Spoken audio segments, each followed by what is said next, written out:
Hi everyone, welcome to రైతు నేస్తం.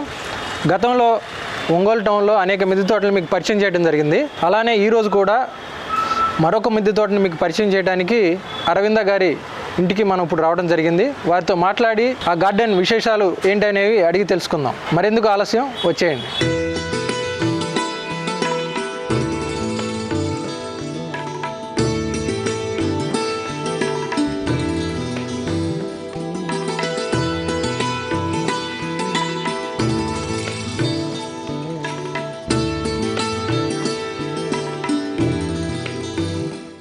నమస్తే అరవింద గారు. నమస్తే అండి. అరవింద గారు, మీ ఫ్యామిలీ బ్యాక్గ్రౌండ్ ఏంటి? మీరు ఏం చేస్తుంటారు? ఫ్యామిలీ బ్యాక్గ్రౌండ్ అంటే మా హస్బెండ్ అండి డాక్టర్ కె మురళీధర్ రెడ్డి గారు, చందమామ చిల్డ్రన్స్ హాస్పిటల్ ఒంగోలు మాది. నా పేరు అరవింద. నేను next gen international school Ongole డైరెక్టర్గా వర్క్ చేస్తున్నాను. నేను మేమంతా అయితే ఒంగోలు బేస్డ్ మాది. ఓకే, ఇక్కడ సెటిల్ అయిపోయారు? ఇక్కడే సెటిల్డ్ అండి. సార్ డాక్టర్గా, మీరు స్కూల్ చూసుకుంటూ మీ లైఫ్ స్టైల్లో బిజీగా ఉన్నారు. ఇంత అంటే బిజీ లైఫ్లో కూడా ఒక టెర్రస్ గార్డెన్ స్టార్ట్ చేయాలన్న ఆలోచన ఎలా వచ్చింది, ఎందుకు వచ్చింది? అంటే మేము యాక్చువల్గా ఇంటికి వచ్చేటప్పటికి మా పిల్లలిద్దరు కూడా చాలా చిన్నవాళ్ళు. ఆ తర్వాత నాకు డాక్టర్ గారికి కూడా ఇద్దరికి చెట్లు అంటే చాలా చాలా ఇష్టం. సో ఎప్పుడన్నా ఇల్లు అలా కట్టుకుంటే బాగా మంచి గార్డెన్ చుట్టూతా మధ్యలో ఇల్లు అలా కట్టుకోవాలి, అలా ఇష్టం ఉండేది. కాకపోతే ఇప్పుడు తన డాక్టర్ గారు వృత్తిరీత్యా మేము పిల్లల డాక్టర్ కాబట్టి మేము ఖచ్చితంగా పైన హాస్పిటల్ పైనే ఉండడం అనేది అవసరం. అందుకని మేము అలాంటి అవకాశం లేదు కాబట్టి పైన 4th ఫ్లోర్ 5th ఫ్లోర్లో మేము గార్డెన్ లాగా తయారు చేసుకోవాలి, పిల్లలకు కూడా వాళ్ళు దాంతో పాటే పెరగాలి అన్నట్లుగా మేము దాన్ని స్టార్ట్ చేసాం, టెర్రస్ గార్డెన్. ఈ టెర్రస్ గార్డెన్ స్టార్ట్ చేసి ఎన్ని ఇయర్స్ అయింది? దాదాపుగా 20 years అవుతుందండి స్టార్ట్ చేసి. మీ టెర్రస్ గార్డెన్ స్టార్ట్ చేసి 20 years అవుతుంది అన్నారు. ఇది ఏ ఫ్లోర్లో ఉంది? గార్డెన్ అంతా ఎక్కడ ఉంది? 4th and 5th ఫ్లోర్స్లో ఉంటుంది ఇది. ఓకే, అంటే 2 ఫ్లోర్స్లో ఉంది. 2 ఫ్లోర్స్లో ఉంటుంది. ఎటువంటి మొక్కలన్నీ ఉన్నాయండి? అంటే నాకు కానీ డాక్టర్ గారికి కానీ మా ఇద్దరికి మామూలుగా కొంచెం ఎక్కువ మన నేటివ్ ప్లాంట్స్ అంటే బాగా ఇష్టం. ఎక్కడెక్కడి నుంచో డెకరేటివ్ ప్లాంట్స్ అనో అలా కాకుండా ప్లాంట్ మన ప్రాంతంలో ఎప్పటి నుంచో ఉన్నవి వేయాలని మాకు ఇష్టం. అందుకని ఎక్కువ భాగం మేము ఎంచుకునేవన్నీ కూడా మన నేటివ్ ఫ్రూట్స్ కానివ్వండి, ఫ్లవర్స్ ట్రీస్ కానివ్వండి, ఏవైనా సరే మన ప్రాంతానికి సంబంధించినవి, మన వాతావరణానికి తట్టుకుని బతకగలిగేవే వేయాలనుకుంటాం. సో మందారాలు కానీ, పారిజాతం కానీ, లేకపోతే దేవగన్నేర్లు, ఇలాంటివన్నీ మన ప్రాంతానికి మన చెట్లు అవి. మన నేటివ్ ప్లాంట్స్, నేటివ్ ఇవి పండ్లు కానీ ఫ్లవర్ ప్లాంట్స్ కానీ ఉండాలనుకుంటాం. సో అవే వెరైటీస్ తీసుకొచ్చి వేసుకున్నాం దాంట్లో. సార్, యాజ్ ఏ డాక్టర్గా ప్రజెంట్ ఉన్న సొసైటీలో ఈ టెర్రస్ గార్డెన్ కానీ, కిచెన్ గార్డెన్ కానీ హ్యూమన్ హెల్త్కి ఎంత మేరకు ఉపయోగపడతాయని మీరు అభిప్రాయపడుతున్నారు? మామూలుగా అందరూ అనుకునేది ఏంటంటే జస్ట్ కిచెన్ గార్డెన్ కానీ, హోమ్ గార్డెన్ కానీ చేయటం వల్ల ఆ కూరగాయలు తింటాం, ఆర్గానిక్గా కావచ్చు, పొల్యూషన్ లేకుండా, కెమికల్స్ లేకుండా తయారు చేసుకొని మన ఇంట్లో మనం పండించుకున్న కూరగాయలు పళ్ళు తింటాము, చాలా ఉపయోగపడతాయి. అంటే ఖచ్చితంగా ఇది చాలా ఉపయోగం. కానీ అది ఒక్క ఉపయోగమే కాదు హోమ్ గార్డెన్ వల్ల. ఎందుకంటే హోమ్ గార్డెన్లో నాకు తెలిసి ఇంకో 3 ఉపయోగాలు ఉన్నాయి. ఫస్ట్ ఏంటంటే హెల్త్. ఏ విధంగా హెల్త్ అంటే మనం దాంట్లో పనిచేస్తే దానివల్ల మనకు వచ్చే ఎక్సర్సైజ్ ఒకటి, ప్లస్ విటమిన్ D3 ఎండలో కానీ కొంచెం డే టైంలో చేస్తాం కాబట్టి దానివల్ల వచ్చే విటమిన్ D3 ప్రొడక్షన్ ఇట్లాంటివి ఉంటుంది. మూడోది ఇంకొకరికి ఎవరికి అర్థం కాదంటే సైకలాజికల్గా. ఇప్పుడు కుక్కను పెంచుకుంటాం, కుక్కతోటి పెంచుకుంటే ఆ కుక్కతోటి దీనివల్ల చాలామందికి సైకలాజికల్గా చాలా హ్యాపీనెస్ ఉంటుంది. అదేవిధంగా మొక్కలు పెరుగుతుంటే ఆ మొక్కలకి పనిచేసి ఈ కాయలు కాస్తుంటే, పూలు పూస్తుంటే వచ్చే ఆనందం కూడా చాలా థెరపటిక్ అడ్వాంటేజెస్ ఉంటాయి. డిప్రెషన్ నుంచి కావచ్చు, వేరే పనిలేనితనం నుంచి కావచ్చు, దీని నుంచి వాళ్ళు చేయటం వల్ల చాలా ఉపయోగపడుతుంది. ప్లస్ మనం అందులోంచి పండించే ఆకుకూరలు కావచ్చు, పళ్ళు కావచ్చు, ఇవన్నీ ఖచ్చితంగా మనం తినేయని మనకు తెలుసు కాబట్టి మనం దాంట్లో ఏ పొల్యూటెంట్స్ లేకుండా, ఏ కెమికల్స్ లేకుండా తయారు చేసుకుంటాం కాబట్టి ఆరోగ్యానికి వచ్చే బెనిఫిట్ కూడా ఇంకా ఎక్కువ ఉంటుంది. కాబట్టి మొత్తం సైకలాజికల్గా ఒకటి, ఫిజికల్గా అంటే ఎక్సర్సైజ్ వల్ల, ప్లస్ ఈ పొల్యూషన్ కెమికల్స్ లేకుండా తినే దీనివల్ల వచ్చే ఆరోగ్యం, మొత్తం 3 రకాల ఆరోగ్యాలు మనకి దీనివల్ల వస్తాయండి. సార్, మీరు ప్రజెంట్ పిల్లల్లో ఎక్కువగా చూస్తున్న హెల్త్ ప్రాబ్లమ్స్ ఏంటి? దానికి రీజన్స్ ఏమై ఉండొచ్చు అని మీరు భావిస్తున్నారు? దానికి సొల్యూషన్ ఏం చెప్తారు? కిచెన్ గార్డెన్కి సంబంధించింది. అంటే దీంతో మనం అన్వయించుకుంటే గత 24 ఏళ్ళుగా నేను ప్రాక్టీస్ చేస్తున్నాను. అప్పటి నుంచి ఇప్పటిదాకా చూసుకుంటూ ఉంటే ఫస్ట్లో ఎక్కువగా డయేరియల్ డిసీజెస్ ఉండేవి. అయితే ఇప్పుడు నీళ్ళు అవి అందరూ మంచినీళ్ళు తాగుతున్నారు కాబట్టి అవన్నీ కూడా తగ్గుతున్నాయి. కానీ కంపారిటివ్గా కళ్ళద్దాలు, చూపు సమస్యలు ఎక్కువ అవటం, బిహేవియరల్ డిజార్డర్స్ అంటే పిల్లల మాట వినకపోవటం, ADHD లాంటివి, లేదు ఎలర్జిక్ డిజార్డర్స్ కూడా చాలా ఎక్కువ అవుతున్నాయండి. ఇవి ఏ విధంగా కిచెన్ గార్డెన్ ట్రీట్మెంట్ కాకపోయినా ఏ విధంగా సహాయం చేయొచ్చు అంటే, ఇప్పుడు చూపు అనేది విటమిన్ A కానీ ఈ లోపాల వల్ల రావచ్చు. ఫర్ ఎగ్జాంపుల్, ఒక చెట్టు ఒక చైల్డ్కి ఇచ్చి కిచెన్ గార్డెన్లో ఈ చెట్టు నీది, దాన్ని జాగ్రత్తగా చూసుకో, లేకపోతే ఇది మనంతా పనిచేద్దామంటే వాళ్ళకి ఓనర్షిప్ వస్తుంది. కాబట్టి ఖచ్చితంగా దాని నుంచి వచ్చే ప్రోడక్ట్ తినటం కానీ చేయటం కానీ ఇది వాళ్ళకి చాలా ఇష్టంగా ఉండి కూరగాయలు కానీ ఆకుకూరలు కానీ తినడానికి ఇష్టపడతారు. లేదంటే మనం ఎంత ఫోర్స్ చేసినా వాళ్ళు ఆకుకూరలు కూరగాయలు తినడానికి ఇష్టపడకపోవచ్చు. ఇప్పుడంతా కాంక్రీట్ జంగిల్ అయింది, ఎక్కడ కూడా మొక్కలు చూద్దామన్నా కనిపించట్లేదు. మన ఇంట్లోనే మనం పెంచుకుంటే వాళ్ళకి ఆ గ్రీనరీ, దాని ఇంపార్టెన్స్, ఐస్కి ఎంత సేద తీరినట్లు ఉంటుంది కంటికి ఈ గ్రీనరీ చూడటం వల్ల, ఇలాంటివన్నీ కూడా వాళ్ళకి తెలుస్తుంది. ఎవరో మొన్న వాట్సాప్లో చెప్పినట్లు వరి వృక్షాలు అంటే ఏంటి అనకుండా, వరి ఇట్లా వస్తారా, లేదా పాలు మార్కెట్లో కాదు ఆవుల దగ్గర నుంచి వస్తాయి, బర్రెల దగ్గర నుంచి వస్తాయి, ఇలాంటి అట్లీస్ట్ వాళ్ళు నేల మీద ఉంటారు, ఎక్కడో ఏం తెలియని ప్రపంచంలో కాకుండా. ప్లస్ ఇందాక మనం అనుకున్నట్లు ఎక్సర్సైజ్ కూడా ఉంటుంది దీనివల్ల. ఇంకోటి ఏంటంటే ఈ ADHD డిజార్డర్స్ అనుకున్నాం కదా, ఇవి కూడా కొంత ఒక సైకలాజికల్గా ఒక మొక్క పెరగటం, దాంతో ఇన్వాల్వ్ అవ్వటం, పేరెంట్స్ తోటి, పక్కన బ్రదర్స్ తోటి, సిస్టర్స్ తోటి ఇవన్నీ కలిపి పనిచేయటం వల్ల, అందరితోటి కలిసి పనిచేయటం ఇది ఉపయోగపడుతుంది. ఇంకొకటి మనం లాస్ట్లో అనుకుంది ఎలర్జిక్ డిసార్డర్స్ అండి. ఎలర్జిక్ డిసార్డర్స్ యాక్చువల్గా కొన్ని స్టడీస్లో చూస్తే అసలు మట్టి తాకని వాళ్ళకి అసలు మరీ మనం మ్యూజియం పీసులాగా పెంచుకుంటే ఆ పిల్లల్లో ఎలర్జిక్ డిసార్డర్స్ ఎక్కువ ఉంటాయి. మట్టిలో పనిచేయటం వల్ల కొంత మనం ఈ క్రిములు కొంత ఇన్ఫెక్షన్ కూడా కొంత మనకు అవసరం. అసలు ఏ ఇన్ఫెక్షన్ లేని వాళ్ళందరికీ ఎలర్జీలు ఎక్కువ ఉంటాయి. ప్లస్ ఆ పనిచేసి ఆ ఆనందంతో ఎలర్జీ డిజార్డర్స్ కూడా కొంత పొలంలో పనిచేసే వాళ్ళకి స్టడీస్ ప్రకారం చూసుకుంటే యాక్చువల్గా పల్లెటూరులో ఉండే వాళ్ళకి ఎలర్జీ డిజార్డర్స్ తక్కువ ఉంటాయి, సిటీస్లో ఉండే వాళ్ళకి ఎక్కువ ఉంటాయి. ఆ రీజన్స్ కూడా ఎందుకంటే ఈ మొక్కలు జంతువులతోటి కాంటాక్ట్ పోవటం వల్ల ఎలర్జిక్ డిజార్డర్స్ ఎక్కువ అవుతామని కొన్ని స్టడీస్లో ప్రూవ్ అయినాయి. బట్ ఈ కారణాలన్నీ చూసుకుంటే పిల్లలకి ఖచ్చితంగా గార్డెన్లో పనిచేయటం చాలా ఉపయోగకరం, ఆరోగ్యానికి కూడా మంచిది అవుతుంది. సో మీరు ఎంతో ఇష్టపడి చాలా ఇంట్రెస్ట్గా పెంచుకున్న మీ టెర్రస్ గార్డెన్లో ఉన్న మొక్కలని మా వ్యూయర్స్ కోసం కూడా పరిచయం చేస్తారా? అలాగే అండి, తప్పకుండా.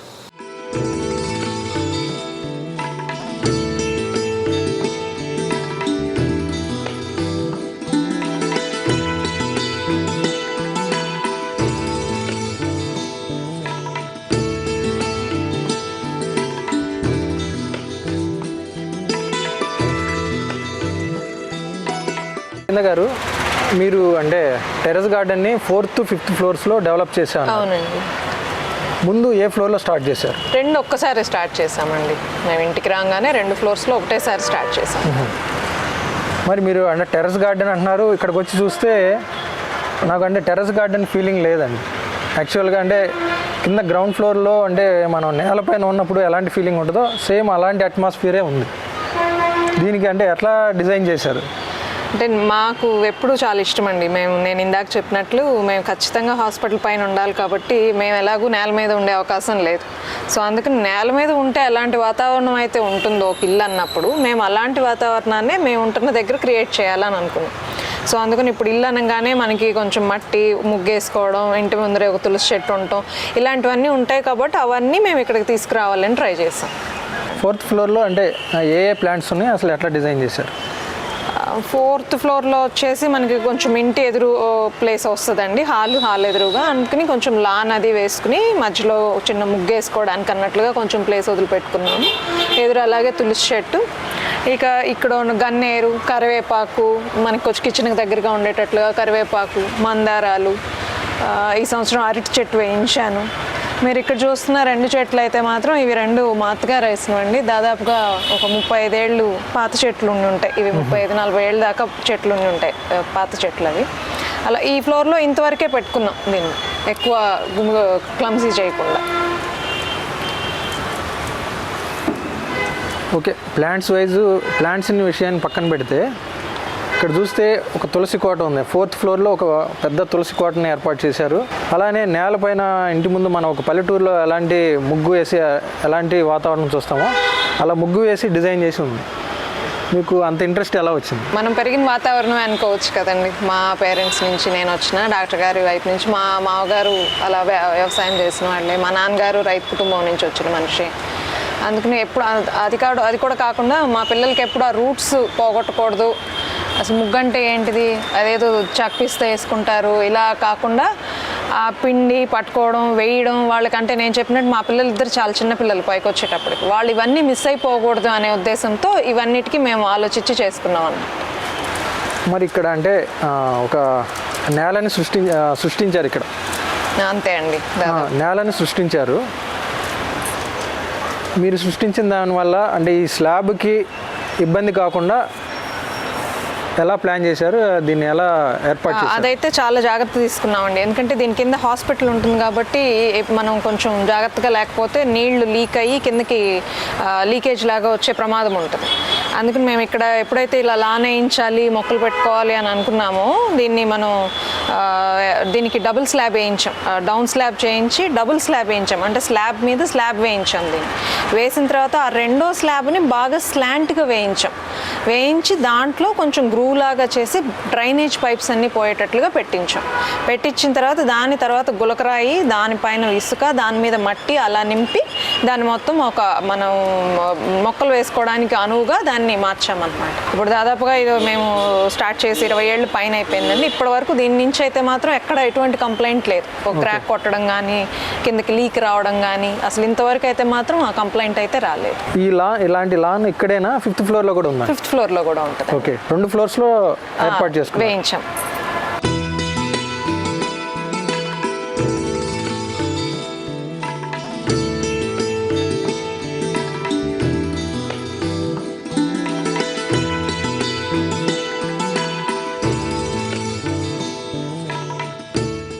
మీరు అంటే టెర్రస్ పైన అంటే 2 ఫ్లోర్స్లో మొక్కలు పెంచుతున్నారు. అంటే ఈ మొక్కలు పెంచడానికి ఎలాంటి కంటైనర్స్ని ఉపయోగించారు? కింద 4th ఫ్లోర్లో అయితే మా సిమెంట్ కుండీలు, ఇప్పుడు మనకి గ్రో బ్యాగ్స్ కూడా బాగా అవైలబుల్ ఉంటున్నాయి కాబట్టి గ్రో బ్యాగ్స్ అలా వాడుతున్నామండి. 5th ఫ్లోర్కి వచ్చేటప్పటికి మాత్రం ఫస్ట్ ఇల్లు కట్టుకునేటప్పుడే ఒకవైపు వాల్ మొత్తానికి సిమెంట్ దాంతో తొట్టులాగా పోయించేసేసాం. దాంట్లోనే చెట్లన్నీ వేసుకునేటట్లు. ఇక ఏమన్నా మనకి ఎక్స్ట్రా మిగిలితే పక్కన గ్రో బ్యాగ్స్ కుండీలని కానీ మేజర్గా పెద్ద ఫ్రూట్ చెట్లు అవన్నీ కూడా దాంట్లోనే వేస్తున్నాం. అంటే సిమెంట్ మడి ఏర్పాటు చేసే ఉన్నారు. అంటే స్లాబ్కి ఇబ్బంది కాకుండా ఉండడానికి మీరు స్లాబ్కి ఇబ్బంది జరగకుండా ప్లస్ దానికి డ్రైనేజ్ ఫెసిలిటీ కూడా ఉండడానికి స్లాబ్ మీద నుంచి దాదాపు ఒక 1 అడుగు ఎత్తులో పోయించామండి. దాంట్లో స్లాబ్ చుట్టూతో మన వాల్ చుట్టూతో దానికి ప్రాపర్గా డ్రైనేజ్ పెట్టుకోవడం, ఆ డ్రైనేజ్ అన్ని ఎక్కడికక్కడ స్లాబ్లో కూడా వాటర్ అంతా కిందకి వెళ్ళిపోయేటట్లుగా ప్లాన్ చేస్తాం. అంటే స్లాబ్ టచ్ కాకుండా ఎంత గ్యాప్ పెట్టారు? కాదండి, దాదాపు ఒక 1 అడుగు ఉంటుంది స్లాబ్ మీద నుంచి పైకి. ఇది సిమెంట్ మడి అన్నారు. డిజైనింగ్ చూస్తే అంటే బ్యాంబూ డిజైన్ లాగా వేశారు. అంటే ఇది ఎలా? సిమెంట్ తో పోసి తర్వాత టైల్స్ అలా గార్డెన్ కదా, గార్డెన్ కి రిలేటెడ్ గా అన్నట్లు బ్యాంబూ టైల్స్ వేయించామంతే. బ్యాంబూ డిజైనింగ్ వచ్చేలాగా కదా అని. మరి సాయిల్ మిక్స్చర్ ఎలా రెడీ చేస్తున్నారు? సాయిల్ మిక్చర్ అంటే యాక్చువల్గా ఈ సిమెంట్ తొట్లకి వచ్చేటప్పటికండి ఫస్ట్ పోయించాం. ఎలా అంటే మట్టి, మన ఇసుక అడుగునంతా ఫస్ట్ అసలు ఒక లేయర్ గులకరాళ్ళు వేయించాం మనకి డ్రైనేజ్ ఎప్పుడు ఇబ్బంది రాకుండా. తర్వాత దానిలో మిక్చర్ వచ్చేటప్పటికి మట్టి, తర్వాత ఇసుక, మన ఆవు ఎరువు, ఇది నీమ్ కేక్ అంటారు కదా అది, అవన్నీ మిక్స్ చేసి వాటికి ప్రపోర్షన్స్ ఉంటాయి కదండి, దాని ప్రకారంగా మిక్స్ చేసి పోయించాం ఫస్ట్లో. తర్వాత ఇప్పుడు దీంట్లో అంటే ఇప్పుడు మనకి నేలలో అంటే ఎప్పటికప్పుడు మీకు అది రిప్లెనిష్ అవుతూ ఉంటుంది, మనం ఎరువు వేసుకుంటే సరిపోతుంది. కానీ తొట్లకు వచ్చేటప్పటికి అలా కాదు, మనకి ఎవ్రీ 2 years 3 years మట్టి యాక్చువల్గా చేంజ్ చేస్తే బాగుంటుంది. అలా ఒక 3 yearsకి అలా ఒకసారి ఏం చేస్తానంటే మొత్తం ఆ చెట్టు మొదళ్ళు వరకు దాన్ని కదిలించకుండా పక్కనున్న మట్టి అంతా తీసి కింద పోసేసి మళ్ళీ దాంట్లో కొంచెం కొత్త మట్టి కూడా తీసుకొచ్చి మళ్ళీ ఇవన్నీ కూడా యాడ్ చేసి మళ్ళీ అవన్నీ ఫిల్ చేయిస్తూ ఉంటాం. ఓకే. తర్వాత మళ్ళీ ఎవ్రీ 6 monthsకి ఒకసారి లేకపోతే 3 monthsకి ఒకసారి ఆ ఎరువు నీమ్ అదంతా కలిపి వేయించడము, నెలకు ఒకసారి జీవామృతం అది పోయించడం అలా చేస్తూ ఉంటాం. సాయిల్ని అట్లా ఫర్టైల్ చేసుకుంటూ ఉంటాం దాన్ని. అంటే ఎలా ఉందండి గ్రోత్ ఎలా ఉందండి ఇట్లా చేసుకోవడం వల్ల? గ్రోత్ బాగా వస్తుందండి. మనం కొంచెం ఏమారకుండా కానీ వాటిని ఎప్పటికప్పుడు దాని న్యూట్రియంట్స్ అంతా ప్రాపర్గా ఇచ్చుకుంటూ ఇలా మనం ఆర్గానిక్గానే న్యూట్రియంట్స్ ఇచ్చుకుంటూ ఉంటే మాత్రం గ్రోత్ చాలా బాగా వస్తుంది.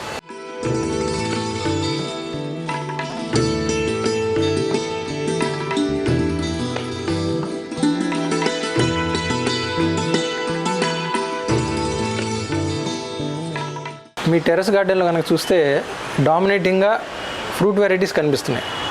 ఓవరాల్గా అసలు ఏ వెరైటీస్ ఉన్నాయి ఫ్రూట్స్లో? దాదాపుగా ఒక 10 చెట్లు పైనే ఉంటాయండి ఫ్రూట్ వెరైటీస్. ఇది వాక్కాయ ఉంది, తర్వాత వాటర్ యాపిల్ ఉంది, జామ్ ఉంది, ఉసిరిగ చెట్టు ఉంది, డ్రాగన్ ఫ్రూట్స్ ఉన్నాయి, రేగులో ఇప్పుడు కొత్త రకం కొంచెం యాపిల్ లాగా ఉంటుంది అది ఉంది, నిమ్మ చెట్టు, అరటి చెట్టు, ఉసిరిగ చెట్టు, సీతాఫలం ఇలా ఉన్నాయి. 10 వెరైటీస్ ఉన్నాయి అన్నారు. అంటే ఈ 10 వెరైటీస్లో వేటి నుంచి మీరు ఫ్రూట్స్ తీసుకోగలిగారు? జామ వచ్చిందండి, జామ బాగా వచ్చింది. తర్వాత రేగు చెట్టు నుంచి చాలా విపరీతమైన కాపు వచ్చింది. ఇప్పుడు వాటర్ యాపిల్స్ పర్వాలేదు బాగానే ఉన్నాయి. డ్రాగన్ ఫ్రూట్స్ నుంచి వచ్చాయి. అలా సీజనల్గా మనకి ఏ సీజన్ అయితే ఆ సీజన్ పర్వాలేదు. మళ్ళీ మనం బయట తోటలో అంత కాకపోయినా పర్వాలేదు, వస్తాయి మనమే అని ఒక సాటిస్ఫాక్షన్ ఉంటుంది చూసినప్పుడు. ప్రజెంట్ అంటే వాటర్ యాపిల్ ఉన్నట్టున్నాయి. అవునండి, రేగు కూడా అంత పూత వచ్చింది, నెక్స్ట్ కాపు వస్తుంది అనుకుంటారు. మరి వెజిటబుల్స్లో ఏమున్నాయండి? వెజిటబుల్స్ అంటే మనకి ఆల్మోస్ట్ సీజన్ ఎండింగ్కి వచ్చింది కదండి, ఎండాకాలం వచ్చేసింది కదా. మిర్చి ఉన్నాయి లాస్ట్, ఇంకా కొంచెం 1-2 వంగ చెట్లు ఉన్నాయి, టమాటా ఉంది. మరి మెడిసినల్ వాల్యూ ఉన్న ప్లాంట్స్ ఏమున్నాయండి? మెడిసిన్ తక్కువేనండి. ఇది కలబంద ఒకటిను, తమలపాకు రెండే ఉన్నాయి. అంటే గార్డెన్ కనుక చూస్తే చాలా హెల్తీగా ఉంది, గ్రోత్ కూడా బాగుంది. ఫ్రూట్ ప్లాంట్స్ చూస్తే గ్రోత్ చాలా బాగుంది. అంటే ఇవి గ్రాఫ్టెడ్ వెరైటీసా నాటు దేశీ రకమేనండి, గ్రాఫ్టెడ్ అలా కాదు. మన దేశీ రకం మన ప్రాంతానికి మన వాతావరణ పరిస్థితులకి తట్టుకొని నిలబడేవే వేస్తాం. ఎక్కువ హైబ్రిడ్స్ అలా కాకుండా మన ప్రాంతంలో పెరిగే చెట్లు మాటకే వేస్తుంటాం. అంటే మీరు వీటికి మాన్యూర్ ఏమి ఇస్తున్నారండి న్యాచురల్గా? అది ఆవు ఎరువేనండి, ఆవు ఎరువు లేకపోతే జీవామృతం ఇలాగ వేస్తాం.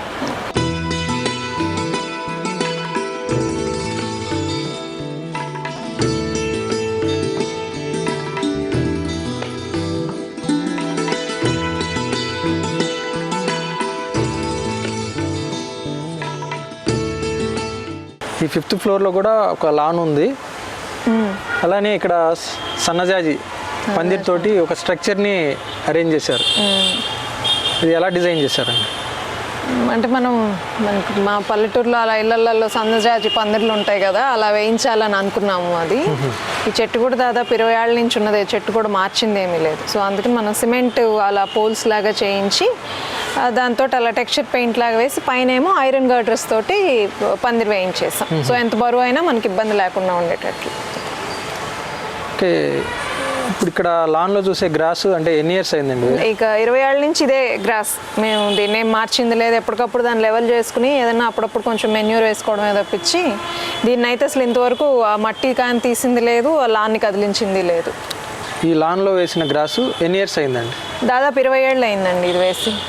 అక్కడ ఒక పాండ్ ఉంది, దేని గురించి అండి? దానిలో యాక్చువల్లీ దాంట్లో కలుపులు వేద్దామని దాన్ని చేయించామండి. కలుపులు వచ్చేవి ఫస్ట్లో, చాలా బాగా వచ్చేవి. రీసెంట్గా మేము పైన అది సోలార్ పెట్టించిన తర్వాత నిజానికి తగ్గింది. అయితే దానివల్ల లాభం ఏంటి అని అంటే బాగా పక్షులు వచ్చి వాటర్ తాగెళ్తూ ఉంటాయి. సో సరే పోనేండి, ఆ ప్రయోజనం అన్నారు పడుతుంది కదా అని అనుకున్నాం. అవునండి, అదే బర్డ్స్ కనిపిస్తున్నాయి. పావురాలు వస్తాయి, చిలుకలు వస్తుంటాయి, పావురాళ్ళు బాగానే ఉపయోగపడుతుంది అది. సో అంటే ఫ్లవర్ వెరైటీస్ ఏమున్నాయండి? ఫ్లవర్ కూడా మనకి బాగా మన ప్రాంతీయమైన ఫ్లవర్సేనండి. అంటే ఎక్కడెక్కడి నుంచి ఏవేవో రకాలు తెచ్చి అవి చనిపోయి బతికి అలా కాకుండా మనకి ఇక్కడ ఏవైతే మన నేటివ్గా మనకి ఎప్పుడు పెరుగుతూ ఉంటాయో అవి వేయడానికి ఇష్టపడతాం మేము. ఇక్కడ లాన్లో ఉన్నాయి 2 కలర్స్, వైట్ పింక్. దేవగన్నేరు అండి అవి. దేవగన్నేరు ఇప్పుడు కూడా యాక్చువల్ వాటికి లీవ్స్ అన్ని రాలిపోయే సీజన్. ఇప్పుడిప్పుడే మళ్ళీ మీరు చూస్తే అన్ని ఇప్పుడు చిగురు పెట్టి మళ్ళీ వస్తూ ఉన్నాయి. 2 రకాలు దేవగన్నేరులో 2 కలర్స్ అవి. తర్వాత వచ్చేసి మందారాలు ఉంటాయండి. మందారాలు ఇప్పుడు దాదాపు 2 రకాలు అలా ఉన్నాయి. కింద ఒకటి ఉంది, ఇక్కడ ఉంది, మళ్ళీ పక్కన కూడా ఇంకో దగ్గర కూడా ఉన్నాయి. అవి పారిజాతం ఉన్నాయి, కనకాంబరాలు, గులాబీ ఉన్నట్టు, గులాబీలు, నందివర్ధనము, ఈ మన చైనా బాక్స్ అంటారు అది, అలా చాలా ఉన్నాయి. మల్లి ఉంది, సన్నజాజి, ఇవన్నీ సో అంటే అన్ని వెరైటీస్ ఉండేలాగా చూస్తున్నారు, అది కూడా నేటివ్ వెరైటీస్. నేటివ్ వెరైటీసేనండి. ఓకే అరవింద్ గారు, మీరు డిజైన్ చేసుకున్న నేచర్కి దగ్గరగా ఉండేలాగా డిజైన్ చేసిన మీ గార్డెన్ చాలా బ్యూటిఫుల్గా ఉందండి. మీ గార్డెన్ విశేషాలు మాతో కూడా పంచుకున్నందుకు మీకు ప్రత్యేక ధన్యవాదాలు. థ్యాంక్స్ అండి. మీరు మా దగ్గరికి వచ్చి మా కృషిని గమనించి ఇంత దూరం మీరు ఇవన్నీ చూపించినందుకు చాలా థ్యాంక్స్ మీకు. Thank you. ఈ వీడియో మీకు నచ్చితే లైక్ చేయండి, ఇతరులకు షేర్ చేయండి. వీడియోపై మీ అభిప్రాయాన్ని కామెంట్ రూపంలో తెలపండి. మరిన్ని వ్యవసాయ వీడియోల కోసం రైతు నేస్తం యూట్యూబ్ ఛానల్ ని సబ్స్క్రైబ్ చేయండి. పక్కనే ఉన్న గంట సింబల్ నొక్కి నోటిఫికేషన్స్ ద్వారా తాజా వీడియోల సమాచారం పొందండి.